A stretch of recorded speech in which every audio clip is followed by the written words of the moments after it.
What about these BC Rail lobbyists that were all over you, like Jamie Elmhurst, who's working on your campaign, and Eric Boardman and Brian Kieran? These guys were all over you on BC Rail. This has been documented now. Those guys, right? Those guys, Mike, were all over everybody in the government. And that's what lobbyists do. They were going after you. You kept saying you had nothing to do with it. And yet now we have these documents that have emerged. You had these BC Rail lobbyists were all around you and meeting with you all the time. No, well, that's not, first of all, Mike, that's not true. Really? But those lobbyists were out there talking to a lot of members of government. That was what they were doing for a living. That was what they were being paid to do. They talked to a lot of different cabinet ministers. They delivered a lot of documents to a whole bunch of different offices. I mean, that's what they do for a living. What about this Eric? Wait, hang on a second now. What about this Eric Boardman character? But you talk about it as though I'm the only one that they talk to, Mike. Why do you do that? Let's talk about this Eric Boardman character. This is the guy who admitted bribing Dave Bassey. And you take a look at this activity report that's come out. February 13th, 03, meeting with Christy Clark, briefing with Christy Clark. March 1st, conversation with Christy Clark. April 14th, BC Rail briefing with Christy Clark. April 14th, strategy meeting. I mean, it goes on and on. No, it doesn't, Mike. He claims in his billings to clients that he spoke to me 3 times.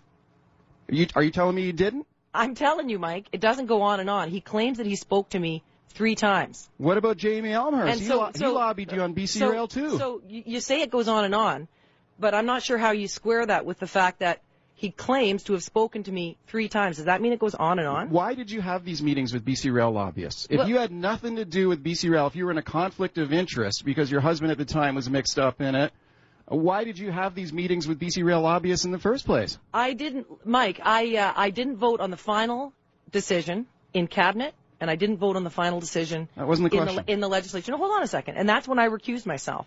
That's when I took myself out of the decision. I wasn't part of any of the final decisions on this stuff. So, early on, and I've been really public about this, Mike. It's in the public record.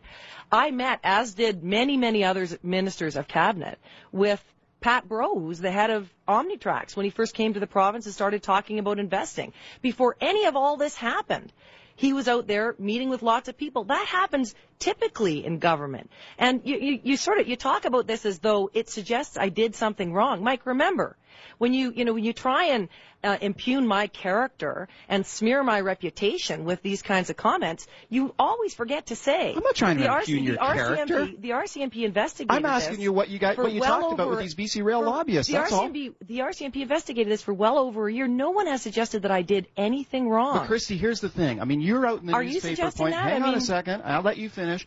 You're out in the newspaper pointing a finger at Kevin Falcon saying, oh, look at all these guys, these big business fat cats backing him, and what kind of access is he going to have with government? At the same time, we've got these documents out there showing you're meeting with people like Jamie Elmhurst that have briefed you on BC Rail and put together a briefing package for you before a cabinet discussion on it.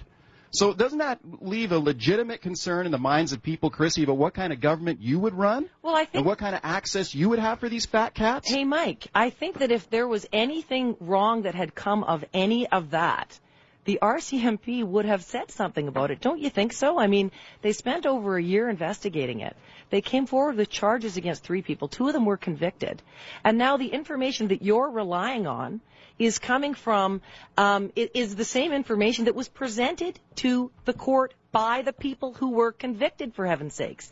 I mean, if the RCMP thought I had done something wrong in this, or that somehow it had rendered me unfit to govern, or that I had been connected to this in some way, surely it's they all would have, about appearances. Surely they would have brought that out at the end of their year-long investigation. Christy, Mike. It's all about appearances and the confidence people would have in you as the potential premier, which is why I think you should support an inquiry into what happened with BC Rail. So, Mike, for you, it's not about what questions. So, for you, Mike, it's not about what actually happened. It's about what you think it looks like might have happened. It's important that the public have confidence in their public officials, and when they read about documents that you had these BC Rail lobbyists who were lobbying you several times prior to this, at the same time you're saying you had nothing to do with it, that raises questions in the minds of the public, don't you think?